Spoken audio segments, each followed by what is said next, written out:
sta continuando il grandissimo affetto di persone nei confronti di questo negozio, punto di riferimento per gli amanti della musica per mezzo secolo in città. Sì, è la cosa che ci ha colpito assolutamente di più, è l'affetto incredibile della nostra famiglia grande di clienti, che è diventata una famiglia negli anni, ma veramente non immaginavamo un assalto di questo genere. Era affetto, sono i ricordi a spingere in questo iconico negozio di Padova, tempio dei dischi, dei CD, dove tutto profuma di musica, arte e vinile, a spingere molti ad addentrarsi tra gli scaffali alla ricerca di qualcosa.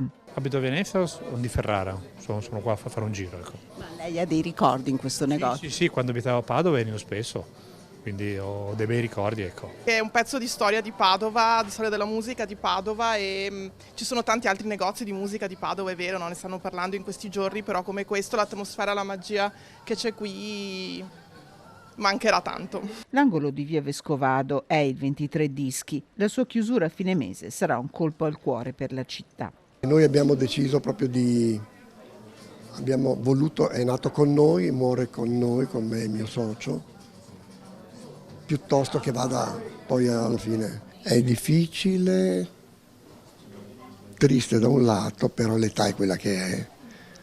Meglio chiudere col botto alla grande, piuttosto che, quindi siamo contenti da un lato.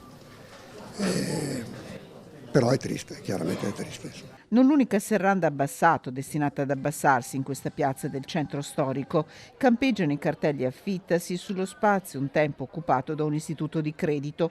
Il 15 luglio chiuderà anche questo negozio di abbigliamento per bambini con le proprietarie indaffarate in questo sabato che ci congedano spiegandoci che il costo degli affitti e la difficoltà per i clienti di raggiungere il centro le ha spinte a prendere una sofferta decisione.